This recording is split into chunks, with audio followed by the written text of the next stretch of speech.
On to our next coach, the head coach of the VMI Cadets, Sparky Woods. Good morning, Coach. Good morning. Cadets also victorious with an exciting 34-27 victory over Glenville State to move to 1-1. Back home again Saturday afternoon, 1:30 against North Greenville, also on the Big South Network. If you can open up and talk about the victory over the Pioneers, and then we'll get your thoughts on North Greenville.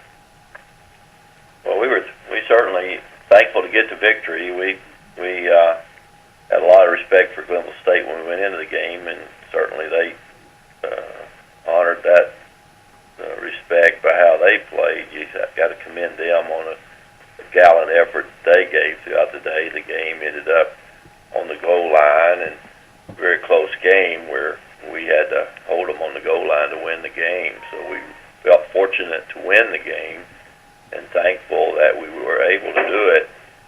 However, you know, we were ahead at one time 27-7, and I thought that we had a chance to not make it so close.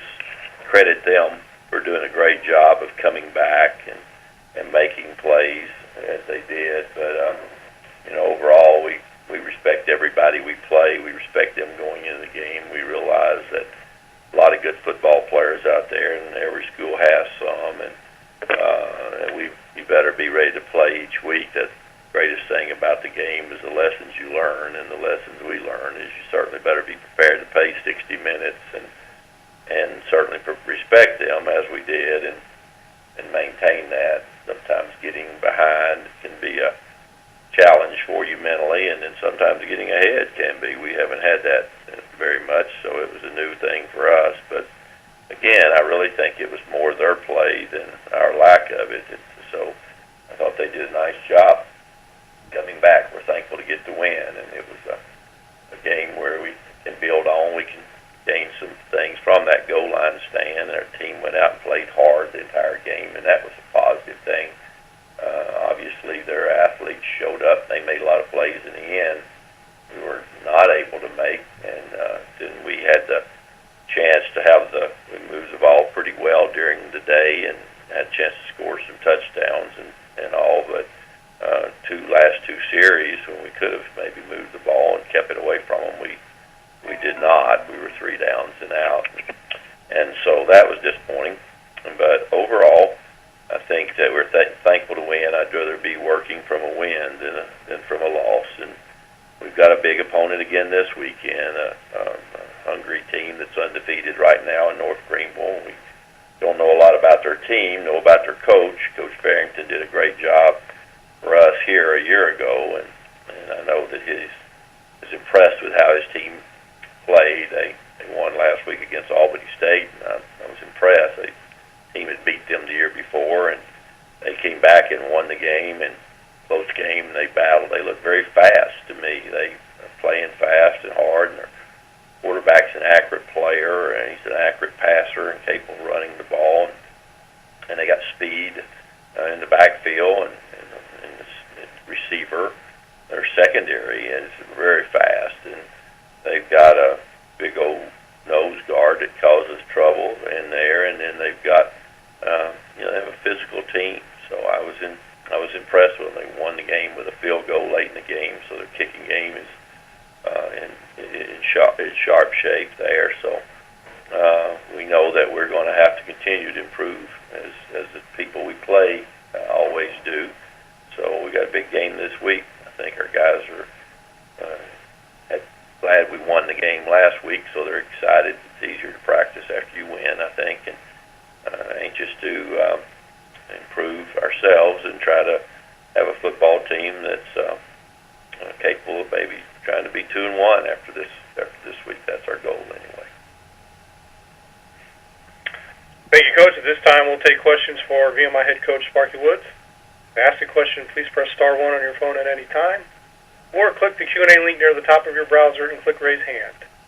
Questions for VMI head coach Sparky Woods. And, Coach, looks like the first question for you is from Matt Hogue of the Chanticleer Sports Network. Coach, how you doing? Hi, Matt. Doing fine. You mentioned Coach Farrington. Also, did you maybe give Coach McCray a call, find out a little bit about North Greenville? Well, I haven't done that. You know, he's good friends with Jeff as well, and you know, Carol's son coaches on Jeff's team there, so Carol and I are pretty good friends, but I don't think I go deeper than his son. So I try to watch the film and work from there. But I know Coach McCrae's got a hands full this week playing Richmond as well, so we haven't talked this week. How about Eric's play being named the player of the week in the Big South? Seemed to have a really big game for you. Yeah, he did. I was really proud of Eric. He played really well. It was really hot in the first half. I think 13 of 15 or something. He ended up throwing the ball very well and putting us in good plays. I thought he played well all day. He's been a good player for us. We just have to play well around him. I think as we play better around him, then I think we'll see those kind of results from him. He's a good quarterback, and I think we're fortunate to have him. Well, good luck this week. Thank you very much. We need it. All right, thank you, Matt. And, Coach, next question for you comes in from Mark Berman of the Roanoke Times. Go ahead, Mark. Morning, Sparky. Hi, Mark. Are you I guess, is tackling kind of been a focus, going to be a focus in practice this week coming off that game Saturday?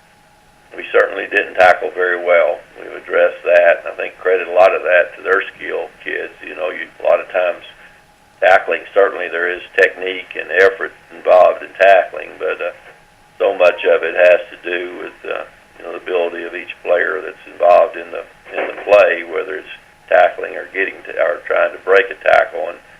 And I think too is hanging on, and then you got to run to that football so you get other guys there. If you don't get the guy down by yourself, or you can slow him up till we get other people there. And I tell you, I thought Glenville State's tailback was an exceptional player, and thought he was coming in, and he was, and he certainly broke several of our tackles and gained lots of yards after that. And the receivers were, and their quarterback was a elusive guy. So we've got to tackle better. It doesn't matter whether you're a odd front or an even front, or you're a blitzing defense or a non-blitzing defense, or you're man coverage or zone. None of that matters if you don't tackle. So you've got to be a good tackling team.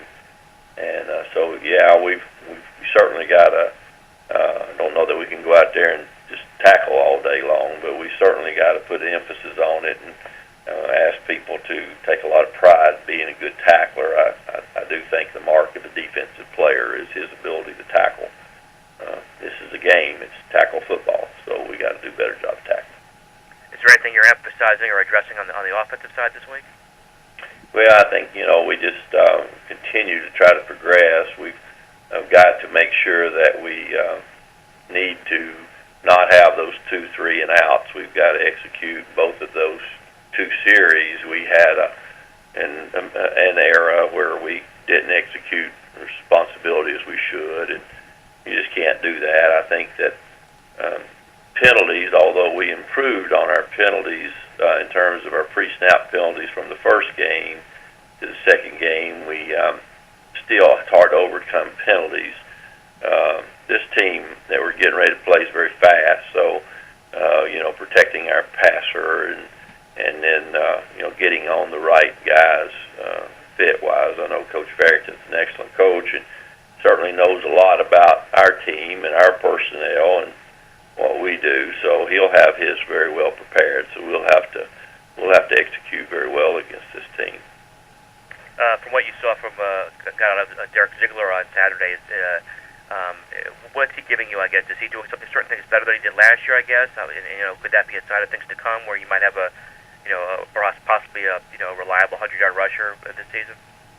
Well, I thought he played great. He rushed for 100 yards. He had close to 200, I guess, and all-purpose. He caught some passes and made a long run on one of those, and so I thought he had an exceptional day as well. Depth at running back, Deion Watts, who started camp at receiver, played some at running back, and I thought got better as the day went on. Hopefully we're going to get Bradley Lipscomb back here pretty soon, and I think he's a guy that has a good future for us at running back. He hasn't played it much.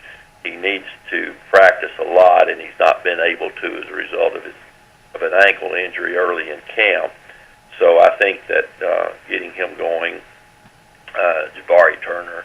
So between those guys, we've got to get some consistent play other than just what Ziegler gives us. So we got to rest him. He cramped up a little bit during the game, so we might have rode him a little harder than we needed to. We need to get some more guys playing a little bit more. What's Jabari's status? Has he just regressed from last year, or is he banged up, or?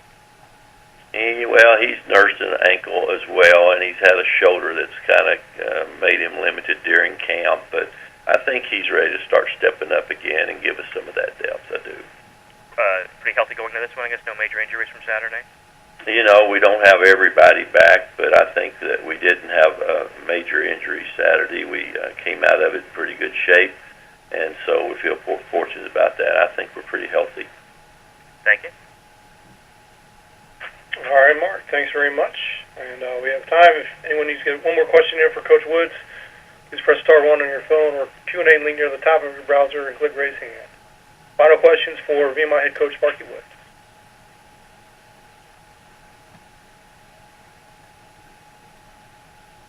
All right, seeing none, Coach, we'll let you go, but thanks for joining us. Congrats again on the win, and good luck Saturday. Thank you very much.